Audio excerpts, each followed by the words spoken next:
जैसे कि हम देख रहे हैं पिछले 10 साल में काफी बार मार्केट्स की वॉलेटिलिटी रही है, बट हमने हमेशा एक मैसेज जो कंसिस्टेंटली इन्वेस्टर्स को दिया है वो है कि it is important to have time in the market rather than timing the market. अगर आपकी कोई रिक्वायरमेंट है, उस वजह से आपको कोई नियर टर्म गोल्स है जिनको रियलाइज करने के लिए आपको रिडीम करना है, हमारे हिसाब से स्मॉल कैप फंड जो है उनको हमें long term investment time horizon के हिसाब से इन्वेस्ट करना चाहिए। फॉर अ पर्टिकुलर इन्वेस्टर या फिर जो टिपिकल इन्वेस्टर होते हैं उन्हें हम कहते हैं कि at least hold between 15 to 20% in small caps and rest should be put into other categories like large as well as mid caps। इसी तरह से having a mutual fund जो अपने बच्चों के नाम पे है, that makes a stronger sense of commitment, क्योंकि आपको पता है कि काफी बार जो लोग हैं इन्वेस्टमेंट शुरू करते हैं किसी एक म्यूचुअल फंड में, but they don't follow it up with regular investments, may be don't have SIP. अलग अलग मार्केट जो है, ग्लोबल मार्केट्स जैसे इंडियन मार्केट है, उसी तरह से यूएस या फिर दुनिया के कोई भी जो दूसरे ग्लोबल मार्केट्स है, वो अपने अपने हिसाब से अलग अलग टाइम पे डिफरेंट परफॉर्मेंस देते हैं। तो in a way they are all considered. So if you consider domestic equity, तो इंटरनेशनल इक्विटी एक अलग एसेट क्लास की तरह से हो जाता है, माना जाता है, और इसकी वजह से हमें ग्लोबल डाइवर्सिफिकेशन मिल सकता है अगर हम इसे यूज करें to minimize volatility as well as drawdown. तो जो बैलेंस फंड जो होते हैं इनका प्रिंसिपल है डायनामिक एसेट एलोकेशन, जिसका मतलब है ये जो इक्विटी या डेट की जो रेशियो है, इसका कंप्लीट डिसीजन जो है वो फंड मैनेजर की तरफ रहता है, और एक तरह से it freeze up the investor from taking that decision. साथ ही जो फंड मैनेजर है वो काफी सारे पैरामीटर्स को, मार्केट कंडीशंस को देखकर अपने इमोशंस को बाहर रख के ये इन्वेस्टमेंट डिसीजन लेता है कितना इक्विटी या फिर डेट रखना है at any point of time. Obviously equity market is the one of the best teachers, and lot of learnings that one garners, when you have been in the market, especially during volatile times, right? Yeah. So some of the learnings, and obviously this is not an exhaustive list, but some of the learnings that I really would like to talk about probably is, one, be disciplined. Obviously, follow a certain process that whatever you're doing for your investment portfolio.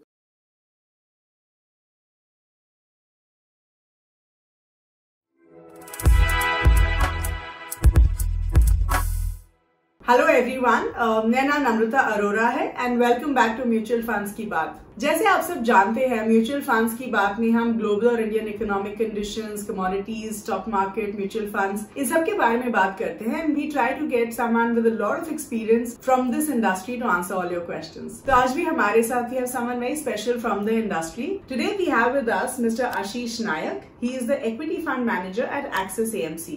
उन्होंने axis AMC join किया था as an equity research analyst in 2009 and later in June 2016 he was elevated to the post of a fund manager. Currently he is responsible for managing Axis Special Situations Fund, Axis Triple Advantage Fund and Axis Equity Hybrid Fund amongst others. Axis AMC joined करने से पहले he was associated with Goldman Sachs India as a business analyst and he started his career as a software engineer with Hexaware Technologies in 2003. Mr. Ashish Naik's qualifications are BE Computers from Mumbai University, KJ Somaiya College of Engineering, a PGDBM from XLRI Jamshedpur in 2007, FRM certification from GARP in 2007, and all three levels of CFA Institute, USA in 2011. Hello everyone and welcome back to Mutual Funds की बात and thank you so much for joining us today. तो जैसे आप सबको पता है कि हर हफ्ते हम आपके लिए we get someone very knowledgeable from the industry. Today we have with us Mr. Ashish Nayak. He's from Axis Mutual Fund. Hello Ashish and welcome to Mutual Funds Ki Baat. Thank you so much for giving us your time today. So let me start off by asking you some very simple questions. So today, for example, what we're going to be talking about different categories of funds. हम थोड़ा macroeconomics के बारे में बात करेंगे. So my first question really is कि आजकल देखा जाए तो हर कोई इंडियन इकोनॉमी के बारे में बात कर रहे हैं. Everyone is talking about India being a beacon of hope in the gloomy world economic outlook. And देखा जाए तो काफ़ी foreign investors भी जो हैं they're quite bullish on India. अगर देखिए तो जो काफ़ी की इकोनॉमिक नंबर्स हैं like the India's GDP, right, it has touched 3.75 trillion mark in 2023, जो करीब 2 ट्रिलियन था इन 2014. तो आपके ओपिनियन में जो इंडिया ग्रोथ स्टोरी है, is it still intact and why? Absolutely. First of all, thank you very much for having me here.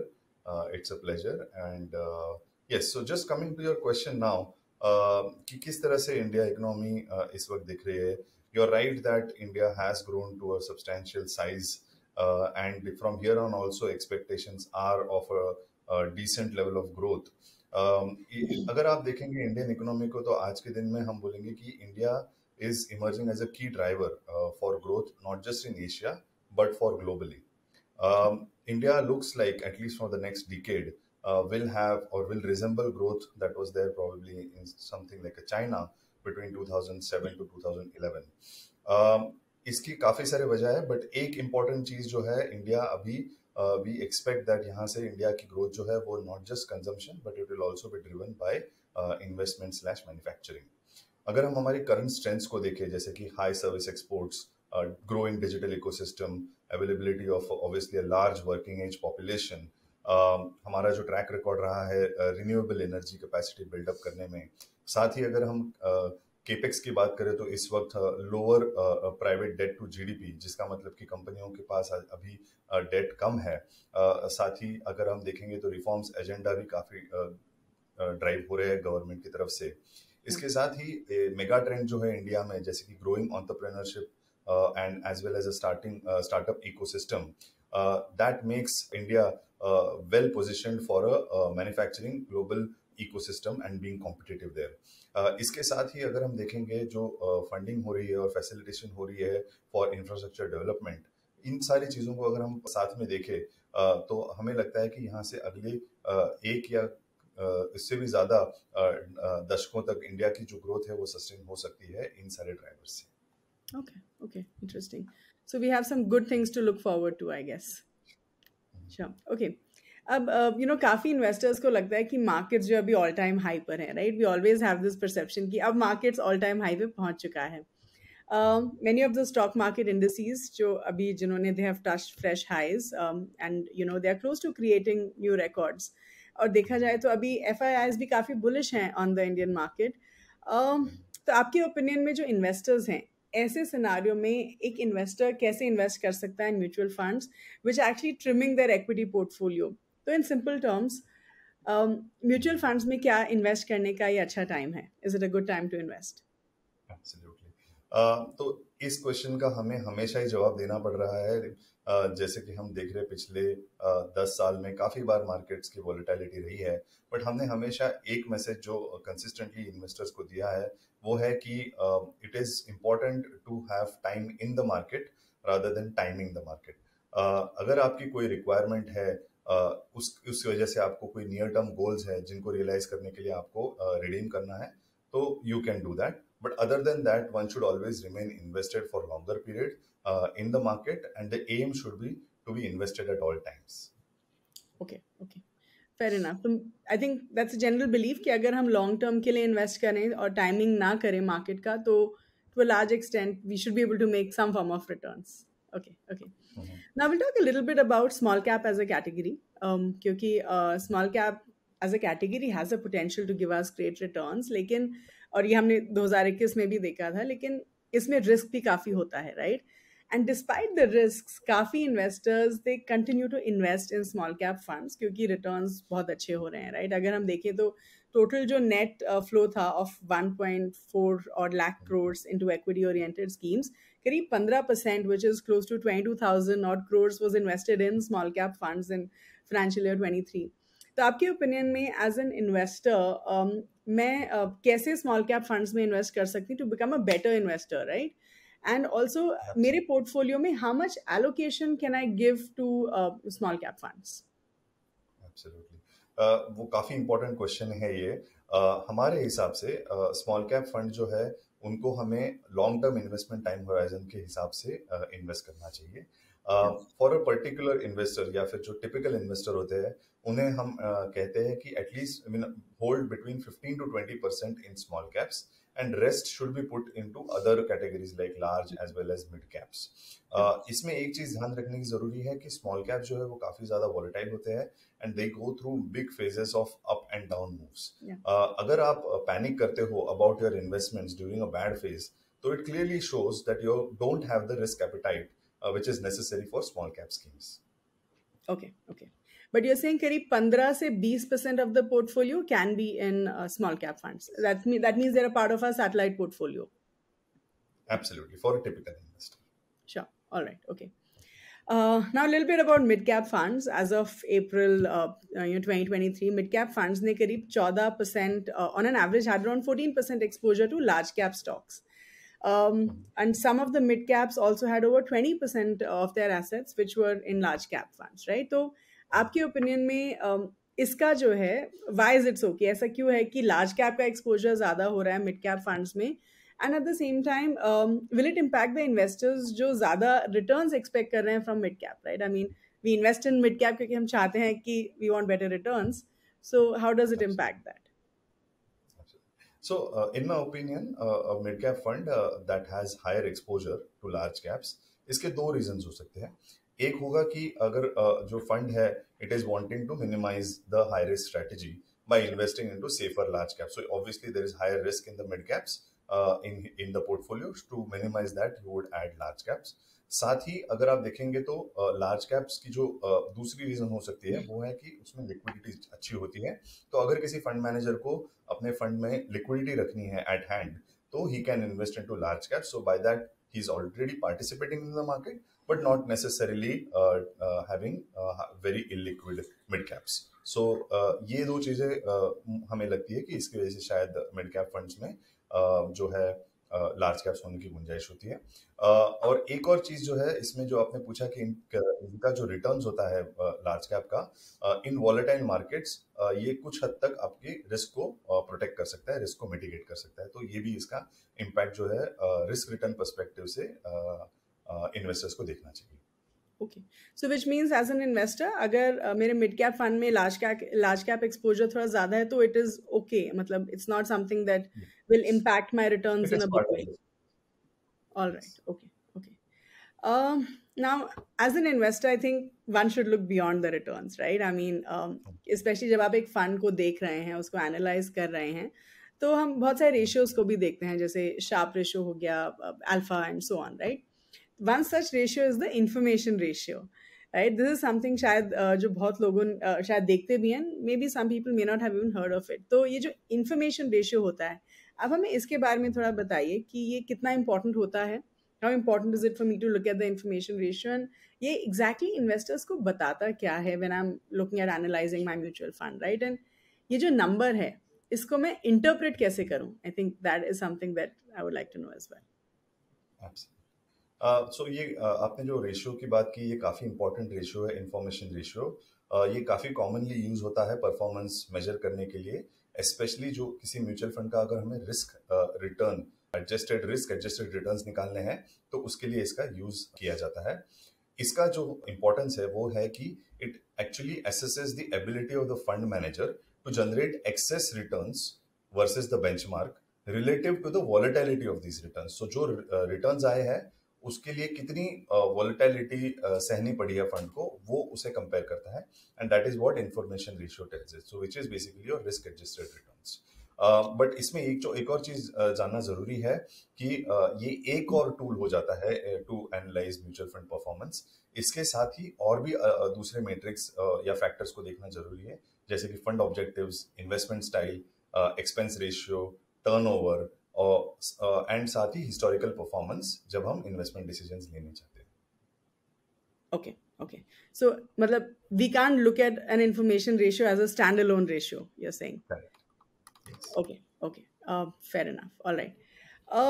Now, one of the best things which has happened to the mutual fund industry is जो retail investors का belief होता है कि SIPs अच्छे हैं and it's incremental inflow, right? I mean, all of us believe कि SIPs are a great tool for all of us to manage our investments, and इसमें हमने inflows भी काफ़ी अच्छे देखे हैं in the recent past.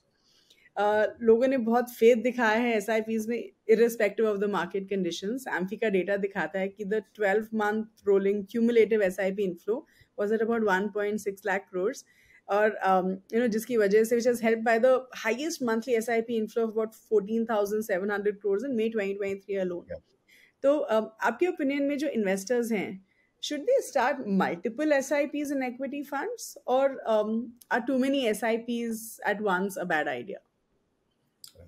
सो हमारी एडवाइस इन्वेस्टर्स को ये रहेगी कि they should follow an asset allocation approach to investing which is based on जो उनका रिस्क टॉलरेंस है, इन्वेस्टमेंट होराइजन है, as well as objectives. So हर चीज का एक ऑब्जेक्टिव होता है, उसी तरह से इन्वेस्टमेंट का भी एक ऑब्जेक्टिव होता है और उस हिसाब से एसेट एलोकेशन करना चाहिए।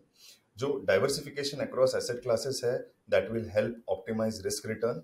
एंड ऑब्वियसली हम हमेशा ही इन्वेस्टर्स को कहते हैं कि जो इन्वेस्टमेंट्स आप कर रहे हो by way of SIPs is the most ideal way to invest for your investment portfolio that can benefit over the long term.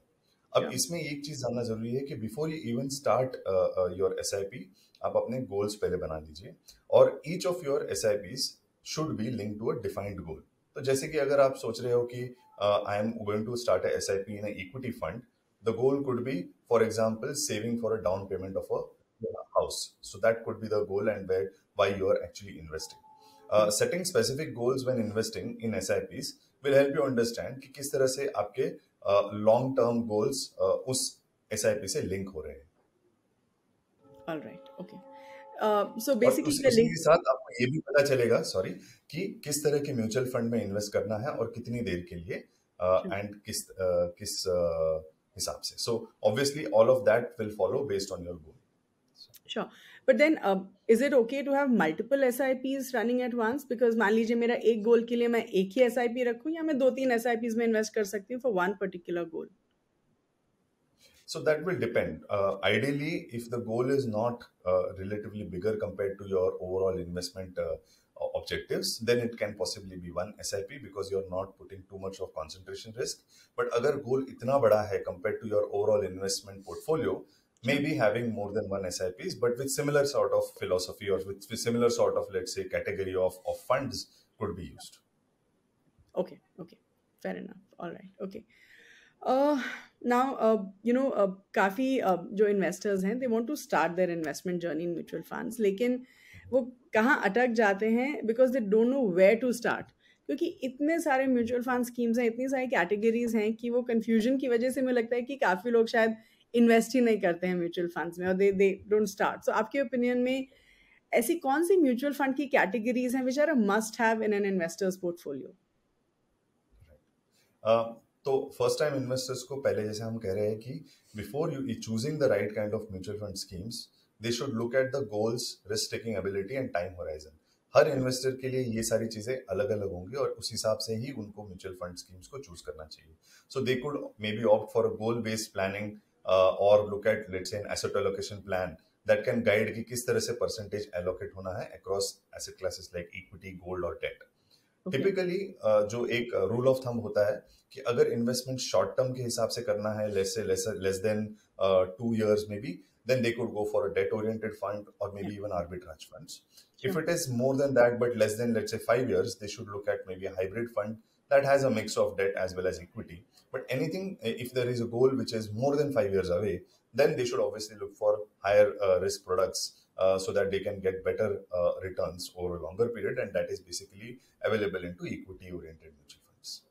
Okay, so just a follow on question to this कि अगर मुझे equity fund select करना है, right, तो मेरा time horizon 5 years से ऊपर है, मुझे एक equity fund को select करना है, then within the equity fund category can you help me understand as a first time investor मुझे कौन से categories में invest करना चाहिए, which are the must haves? So, like yes, absolutely. So again इसमें भी थोड़े से और कैटेगराइजेशन हो सकती है कि अगर आपका गोल और भी ज्यादा लंबा है and your risk taking ability is much higher, तो आप शायद you can look for a much more relatively high risk high return portfolio like let's say small cap जो आपके पोर्टफोलियो में ज्यादा हो सकता है। अगर आप let's say nearer to your retirement हो या फिर रिलेटिवली मिडिल एज कैटेगरी में हो और आपकी रिस्क टेकिंग एबिलिटी कम है, तो आपको शायद लार्ज कैप की तरफ ज्यादा रहना चाहिए। So there will always be a tilt. और इसमें भी कुछ ऐसे इन्वेस्टर्स होते हैं जिनको शायद हेल्प चाहिए होती है कि किस तरह से इन्वेस्ट करें। इनमें 2 कैटेगरी फंड आ सकते हैं इक्विटी फंड में। एक होता है आपका मल्टी कैप फंड, जिसमें एक डिफाइंड रेंज होती है कि कितना लार्ज कैप और मिड कैप और स्मॉल कैप होगा, जो कि फंड मैनेजर उस रेंज में इन्वेस्ट करता है, Invest या करते हैं। फिर अगर ये डिसीजन हमें पूरी तरह से फंड मैनेजर को रखनी है तो हम फ्लेक्सी कैप फंड में कर सकते हैं, जिसमें पूरी छूट होती है फंड मैनेजर को किस हिसाब से लार्ज मिड और स्मॉल कैप कैटेगरी में इन्वेस्ट करना है। Okay. So basically, depending on your goal, short term है तो debt, medium term है तो hybrid, long term है तो equity, and within equity you can decide as per the funds जो आपने बोले. All right. Okay. Yes. Also, parents are generally or the legal guardians अगर देखा जाए तो अब they will be able to invest from their own bank accounts in a mutual fund scheme for the children, right? And this is from June 15th onwards. So आपके opinion में ये जो rule है, how does this help the parents investing in mutual fund schemes for their children? And also जो redemption होगा from these schemes, तो उसका पैसा exactly कहाँ जाएगा? Sure. So earlier ये जो investment होती थी that could be made through a bank account that had to be in the minor's name, या Yeah. फिर एक joint account होना पड़ता था between the minor with the guardian slash parent. अभी जो है इस रूल के चेंज की वजह से जो इन्वेस्टमेंट आपके डिपेंडेंट माइनर, आपके जो बच्चों का जो इन्वेस्टमेंट है वो ये आप डायरेक्टली कर सकते हो in their names from your own account. So ये जो कंबरसम प्रोसेस था पहले, जिसकी वजह से काफी सारे लोग नहीं चाहते थे कि वो अपने बच्चों के नाम पे या माइनर बच्चों के नाम पे इमीडिएटली कोई अकाउंट खोले और through that they will do the investments, that जो प्रोसीजर हैजल है वो अभी कम हो गया है. और इसी तरह से हैविंग म्यूचुअल फंड जो अपने बच्चों के नाम पे है, that makes a stronger sense of commitment, क्योंकि आपको पता है कि काफी बार जो लोग हैं इन्वेस्टमेंट शुरू करते हैं किसी एक म्यूचुअल फंड में, but they don't follow it up with regular investments, may be don't have SIP. But अगर बच्चों के नाम पे किया हुआ है तो उनको एक तरह से उसमें कमिटमेंट रहती है, क्योंकि उनके फ्यूचर के लिए वो इन्वेस्टमेंट की जा रही है. So it's more psychological. Yeah. Yes. Okay. But you think it has become easier? और redemption का क्या होगा इसमें? पैसा जो आप redeem करेंगे तो वो parents के बैंक अकाउंट में आएगा? So that depends on the what are the details filled in the form that when you do the registration. So obviously there are ways and means that the parents can obviously put their details. Obviously that will depend on how the operations of the particular mutual fund has got the process done. All right. Okay. Okay. All right. Okay. तो आपके opinion में mutual fund ratings कितनी important होती हैं? क्योंकि बहुत सारे लोग म्यूचुअल फंड रेटिंग्स को देखते हैं and they chase funds which have higher rating, right? So the question is कि how important are these ratings, और also जो rating agencies होती हैं वो क्या parameters के basis पे ये ratings देती हैं, and how reliable are these ratings? So obviously अभी आप जब देखेंगे मार्केट में there are hundreds maybe thousands of mutual fund schemes and इसीलिए जो रेटिंग है एक तरह से सिंप्लिसिटी लाती है in selecting the right kind of fund, और इनकी जो पॉपुलैरिटी है वो धीरे धीरे बढ़ रही है in terms of for investors to pick up the right kind of funds. Mutual fund rating जो जनरली होती है, they usually measure a fund का जो हिस्टोरिकल रिस्क एडजस्टेड परफॉर्मेंस है over different time frames, right? Depending on the category of the funds. So in general, it is a composite measure of risk and return, which gives investors general idea कि किस तरह से the fund has been able to deliver returns with a given level of risk. But apart from ratings, हमें ये और investors को ये भी जानना जरूरी है कि किस तरह से इस फंड की स्टेबिलिटी रही है एज अ फंड हाउस, किस तरह से ये स्टेबल रहा है, इनकी इन्वेस्टमेंट फिलोसफी क्या है, इनके ओवरऑल फंड्स के ट्रैक रिकॉर्ड क्या है. So investors overall should spend some time doing more due diligence rather than only looking at ratings. So that will be a wise sort of investment. So not the only thing, because काफी investors जो सिर्फ rating को देखते हैं should not be doing that. All right. It should be one of an important inputs. All right. Okay.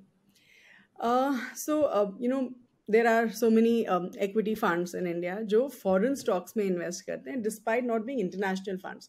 वो international funds नहीं है लेकिन फिर भी वो foreign stocks में invest कर रहे हैं. They could be जैसे flexi cap funds, large cap funds, mid cap funds. So आपके opinion में जो investors होते हैं क्या उनको ऐसे funds में invest करना चाहिए, and what are the benefits? क्योंकि जो अगर हम मान लीजिए international stocks में invest कर रहे हैं maybe through a mutual fund, does it provide some form of diversification against the domestic equity market? Absolutely well put. So अलग अलग मार्केट जो है, ग्लोबल मार्केट्स, जैसे इंडियन मार्केट है उसी तरह से यूएस या फिर दुनिया के कोई भी जो दूसरे ग्लोबल मार्केट्स है, वो अपने अपने हिसाब से अलग अलग टाइम पे डिफरेंट परफॉर्मेंस देते हैं। तो in a way they are all considered. So if you consider domestic equity, तो इंटरनेशनल इक्विटी एक अलग एसेट क्लास की तरह से हो जाता है, माना जाता है।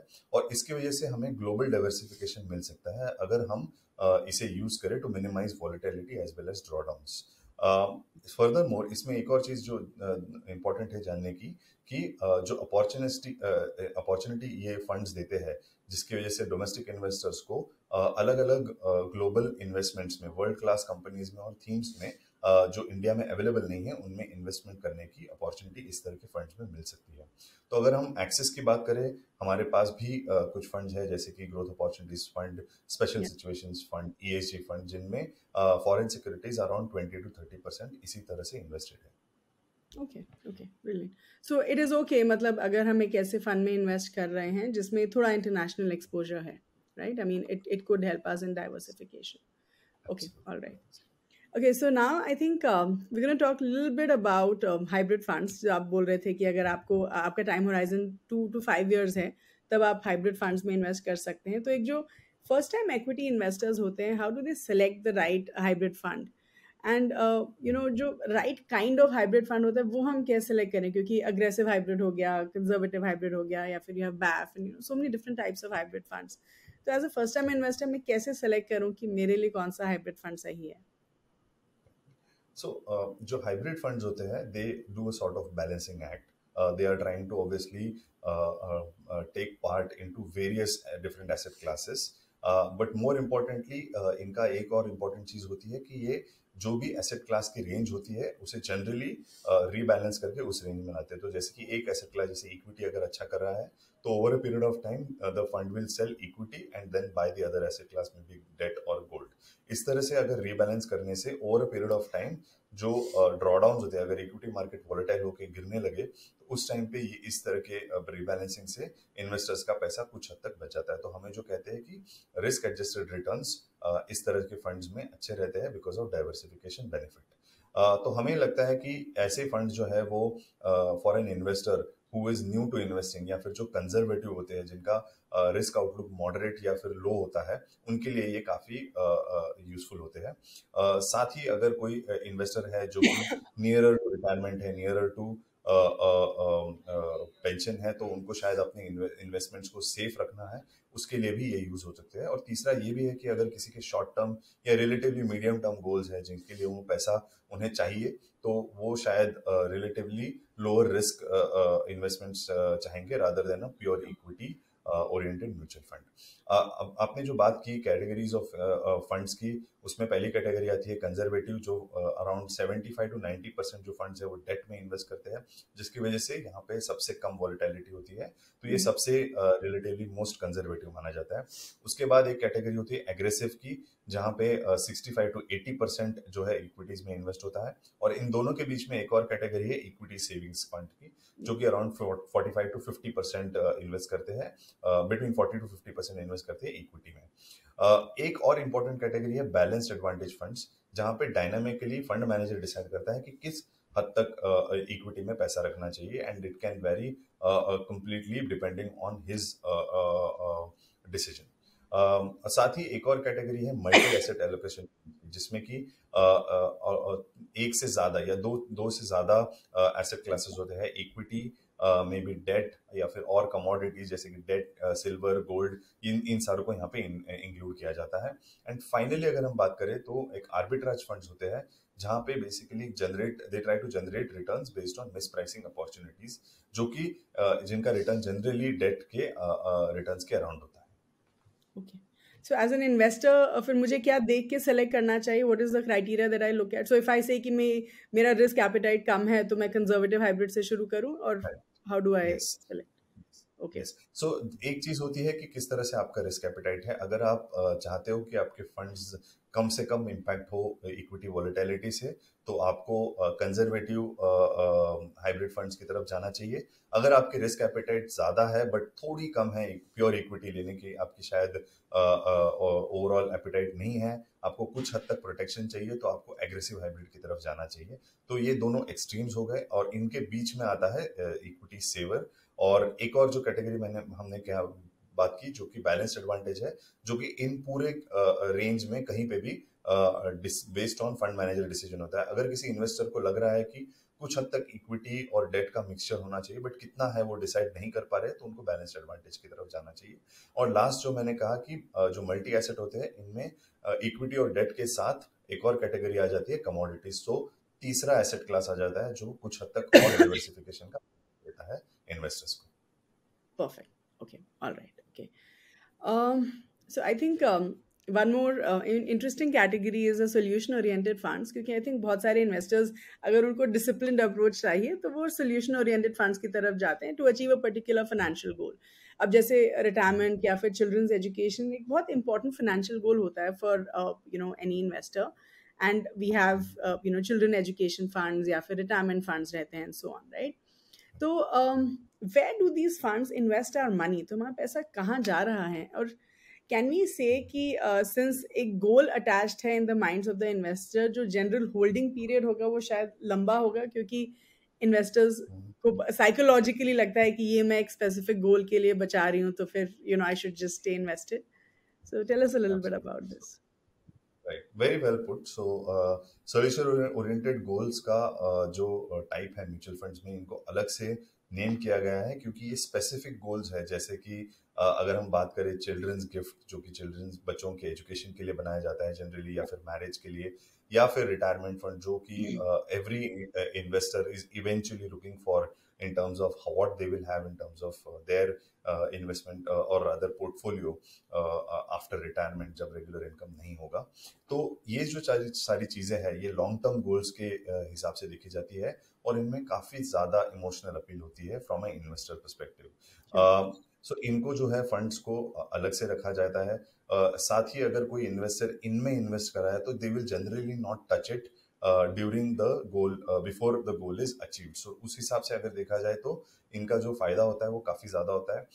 इन म्यूचुअल फंड्स को लॉक इन दिया जाता है 5 साल का, जो जिस तरह से फिर एक तरह से इन्वेस्टर भी जो फंड मैनेजर होता है वो भी उस तरह से इनमें इन्वेस्ट करता है from a long term perspective.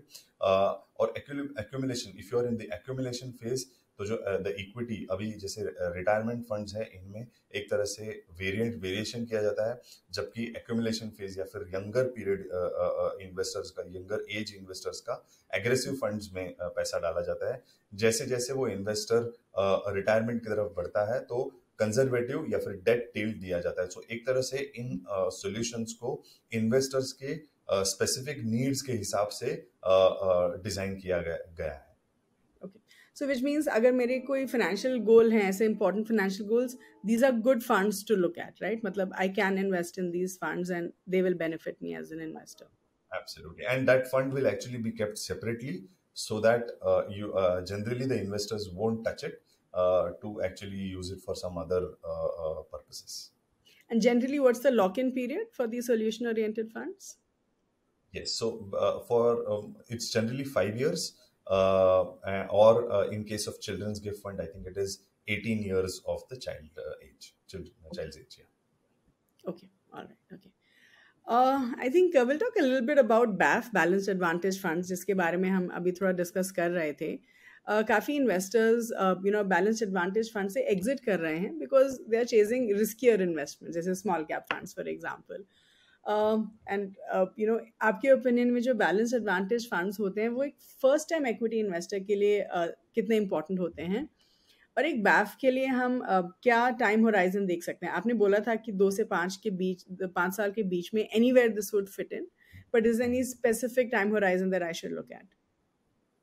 Absolutely. So जो बैलेंस फंड्स होते हैं इनका प्रिंसिपल है डायनामिक एसेट एलोकेशन, जिसका मतलब है ये जो इक्विटी या डेट की जो रेशियो है इसका कंप्लीट डिसीजन जो है वो फंड मैनेजर की तरफ रहता है, और एक तरह से it freeze up the investor from taking that decision. साथ ही जो फंड मैनेजर है वो काफ़ी सारे पैरामीटर्स को, मार्केट कंडीशंस को देखकर अपने इमोशंस को बाहर रख के ये इन्वेस्टमेंट डिसीजन लेता है कितना इक्विटी या फिर डेट रखना है at any point of time. Equity investments जो होते हैं in a balanced advantage funds they will increase when the markets are down. तो अगर मार्केट्स गिर रहे हैं तो उस वक्त इक्विटी ऐड की जाती है, और उसी तरह से जब मार्केट्स ऊपर की तरफ जा रहा है तो ओवरऑल डेट एलोकेशन बढ़ाया जाता है। इससे जो है जनरली एक तरह से डाउनसाइड प्रोटेक्शन हो जाता है इन्वेस्टर्स का ऑटोमेटिकली, और जो ओवरऑल रिस्क रिटर्न जर्नी है वो काफी अच्छी होती है। इस तरह से अगर देखा जाए तो डायनेमिक एसेट एलोकेशन फीचर जो है इस इन फंड्स का, they help to ride the market volatility better.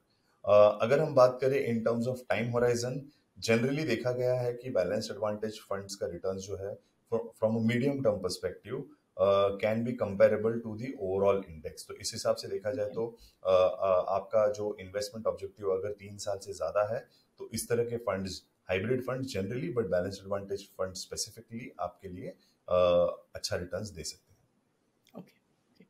So it's a good category to have as a first-time investor, right? So at least a little allocation is what I could give. Okay. Absolutely. As a first-time investor, it will help for them because the fund manager is taking the decision of asset allocation ratios also. Perfect. All right. Okay. Now let's talk a little bit about booking the profits in equity funds. क्योंकि काफी investors जो हैं, they tend to book their profits when their funds have given good returns, right? तो आपको क्या लगता है कि is it a good strategy या फिर हमें long term के लिए hold करके रखना चाहिए, right? So for example, small cap funds ने जो करीब 35% CAGR दिया है ना 3-year horizon. तो as an investor मुझे वो 35% रिटर्न मिला होता 3 साल में, तो क्या मुझे पैसा निकाल लेना चाहिए एट दिस पर्टिकुलर स्टेज या फिर मुझे अपनी इन्वेस्टमेंट को लॉन्ग टर्म के लिए होल्ड करके रखना चाहिए and invest at may be lower levels और something, right? So you did mention कि timing the market is not necessarily important, लेकिन अगर मुझे desired return चाहिए in my portfolio, then should I time the market? Right. So as we say, investors को अपने near term goals के लिए हमेशा ही जब जब वो रियलाइज हो जाते हैं तो they should obviously look at redeeming part of the portfolio, क्योंकि नियर टर्म गोल्स जो होते हैं वो टाइम बाउंड होते हैं, वो ज्यादा इंपॉर्टेंट होते हैं। बट अदर देन दैट हम लोग हमेशा यही इन्वेस्टर्स को कहेंगे कि be in the market, your time in the market will be more important rather than your timing, क्योंकि काफी सारी चीजें जो है वॉलेटाइल है। अगर हम कुछ महीनों पहले बात करते तो शायद वो टाइम भी लगता कि this is the right time to exit markets. Maybe today, because the markets are at a higher level, when we are getting this question, but we really don't know how the future will pan out. It is better if we remain in the markets from a longer term perspective.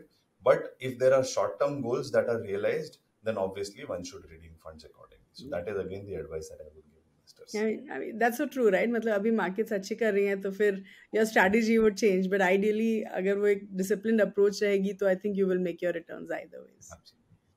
So, Ashish, now I think we would just like to know about your learnings in the equity space, right? I mean, आप इतने सालों से, I'm sure, as an investor, you've been part of this industry for so many years. तो आप हमें कुछ learnings बताइए, from an equity market point of view. Absolutely. So, obviously, equity market is one of the best teachers, and lot of learnings that one garners, when you have been in the market. Especially during volatile times, right? Yeah. So some of the learnings, and obviously this is not an exhaustive list, but some of the learnings that I really would like to talk about probably is one, be disciplined. Obviously, follow a certain process that whatever you're doing for your investment portfolio, and don't try to take shortcuts. Obviously, that is the easiest way to sort of lose money. And the analysis that you do should be holistic. Don't just look at certain ratios or financials. You have to look at, or for that matter, recent performance ratios. You need to do a much more holistic analysis for any kind of investments. Second, is once the portfolio is built, you should also regularly analyze it for any changes. The reason why you have bought or taken an investment decision of buying or selling is equally important to be analyzed in future if the portfolio, if the stock is, or let's say the fund is there in our portfolio, especially in this dynamic market environment because of all the changes that we see. और उस हिसाब से अगर ongoing basis पे कोई भी decision change करनी है तो take the corrective actions that are necessary. But the most important thing, third thing, is that after you have done this, you need to hold your nerves, especially because market volatility hoti hai. We need to stick with our bets. Once you've done your analysis, once you've followed the process, it is also important to sort of be patient and stick to your bets. These are probably the 3 most important learnings that I have had from markets. Perfect. Thank you so much. So Ashish, just one last question. Any book recommendations for our investors? Books. I think personal experience in investing is the best teacher, right? Whatever books we read are probably experiences of someone else in a different sort of environment, might not really give practical use for somebody who wants to invest in this market or at this point of time. Having said that, I think for a new investor, there are obviously some very good books. And we would also suggest that they should look at learning and reading books which are there on, let's say, quality or long-term investing. Some of the books that come to mind probably are Investing for Growth by Terry Smith, 100 to 1 in Stock Market by Thomas Phillips. Obviously, there are some, for newbies, there could be something like Beginner's Guide for Investing by Alex Frey, Philosophy of Money by Morgan Housel, Beating the Street by Peter Lynch, or maybe something very basic like A Rich Dad, Poor Dad by Robert Kiyosaki. So इन सारों को भी देख सकते हैं, but obviously I would say your personal experience will be the best teacher over a period of time. Sure. Great. Thank you so much for your time, Ashish. I had a great time talking to you. I'm sure हमारे viewers को ये episode बहुत अच्छा लगेगा. And thank you so much again for your time, truly. Yeah, thank you. Pleasure. Thank you so much. Wow, what a wonderful and knowledgeable conversation with Mr. Ashish. I'm sure आप सबको ये episode बहुत अच्छा लगा होगा, and I'm sure you guys are waiting for the next one. So let's quickly understand, or let's quickly summarize the points that we discussed with Mr. Ashish. तो सबसे पहले हमने ये discuss किया कि जो काफी Indian stock indices हैं, they are hitting new fresh highs. And they're in the process of creating new records, all thanks to the FIIs, who are very bullish on the Indian stock market. तो ऐसे time में हमें equity funds में कैसे invest करना चाहिए? तो Mr. Ashish says कि अगर हमें wealth create करनी है, तो हमें जो है time in the market is very very important. और उसके बाद उन्होंने ये भी बोला है कि ये सही टाइम है रिडीम करने के लिए अगर आपको पैसे की ज्यादा जरूरत है at this point in time, क्योंकि मार्केट्स अभी काफी ऊपर हैं. Then we also spoke about the fact कि काफी इन्वेस्टर्स अभी जो है स्मॉल कैप फंड्स पे काफी बुलिश हैं, all thanks to the returns. तो मिस्टर आशीष सेज कि अगर हमें स्मॉल कैप में फंड्स में इन्वेस्ट करना है तो हमें लॉन्ग टर्म के लिए इन्वेस्ट करना चाहिए. Because when it comes to small cap funds हम करीब 15 से 20% हमारे पोर्टफोलियो का एलोकेशन स्मॉल कैप फंड्स में दे सकते हैं as a part of our satellite portfolio. लेकिन हमारे कोर पोर्टफोलियो में लार्ज कैप फंड्स ही रहने चाहिए. और जो स्मॉल कैप फंड्स होते हैं, टू अंडरस्टैंड कि एज एन इन्वेस्टर हमारा रिस्क एपिटाइट है या नहीं. अगर हम पैनिक करते हैं at a time of market crash, it means कि हमारा स्मॉल कैप फंड्स के लिए रिस्क टॉलरेंस उतना नहीं है. फिर हमने मिस्टर आशीष से पूछा कि जो इन्फॉर्मेशन रेशियो होता है वो कितना इंपॉर्टेंट होता है while selecting a mutual fund. तो मिस्टर आशीष सेज कि जो इन्फॉर्मेशन रेशियो होता है वो एक म्यूचुअल फंड के पोर्टफोलियो को का जो रिस्क एडजस्टेड रिटर्न है उसको कंपेयर करता है to its benchmark. So it helps you understand कि जो फंड मैनेजर की परफॉर्मेंस है वो कितना कंसिस्टेंट रही है in terms of giving superior risk adjusted performance. तो जो इन्फॉर्मेशन रेशियो होता है that's one part of it. लेकिन एज एन इन्वेस्टर आपको थोड़े और भी क्रिटिकल रेशियोज को देखना चाहिए, like the portfolio turnover ratio या फिर expense ratio while selecting a mutual fund for yourself. फिर हमने ये भी डिस्कस किया कि एक जो फर्स्ट टाइम इक्विटी इन्वेस्टर होता है उनके पोर्टफोलियो में कौन से फंड्स होने चाहिए. तो मिस्टर आशीष सेज कि सबसे पहले आपको ये डिसाइड करना चाहिए कि आपका इन्वेस्टमेंट ऑब्जेक्टिव क्या है और आपका रिस्क टॉलरेंस कितना है. तो अगर आपका इन्वेस्टमेंट होराइजन शॉर्ट टर्म है which is up to 2 years, तो आप डेट फंड्स में इन्वेस्ट कर सकते हैं. अगर मीडियम टर्म है विच इज 2 to 5 years, तब आप हाइब्रिड फंड्स में इन्वेस्ट कर सकते हैं. और अगर 5 साल से ज्यादा है तब आप इक्विटी फंड्स में इन्वेस्ट कर सकते हैं. फिर हमने थोड़े ऐसे इंडियन म्यूचुअल फंड्स के बारे में बात करी जो इंटरनेशनल स्टॉक्स में इन्वेस्ट करते हैं, they are not international funds. तो मिस्टर आशीष सेज कि देखा जाए तो इंडियन स्टॉक मार्केट और फॉरेन स्टॉक मार्केट में कोरिलेशन काफी लो रहता है, जिसका मतलब है कि आपको डाइवर्सिफिकेशन अपॉर्चुनिटीज रहती हैं. तो अगर आप फॉरेन स्टॉक्स में इन्वेस्ट करते हैं तो of course you have an opportunity to diversify your portfolio and at the same time आप ऐसी थीम्स में इन्वेस्ट कर सकते हैं जो शायद अभी इंडिया में अवेलेबल नहीं है. फिर हमने थोड़ा सोल्यूशन ओरिएंटेड फंड्स के बारे में बात करी। मिस्टर आशीष सेज कि जो सोल्यूशन ओरिएंटेड फंड्स होते हैं वो एक स्पेसिफिक कैटेगरी ऑफ इन्वेस्टर्स की तरफ टारगेटेड रहते हैं।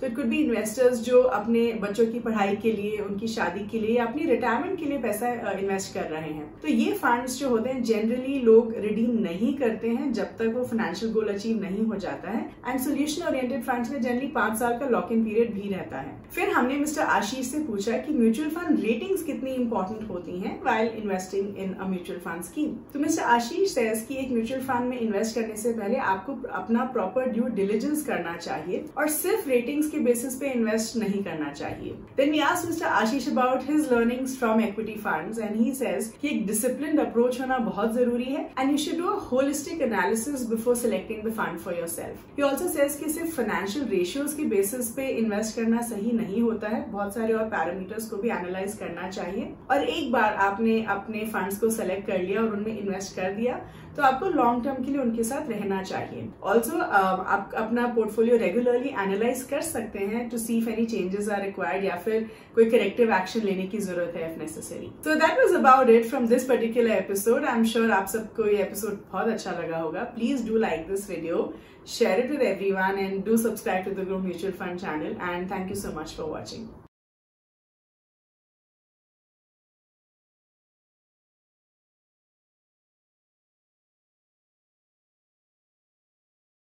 Mutual fund investments are subject to market risks. Read all scheme related documents carefully.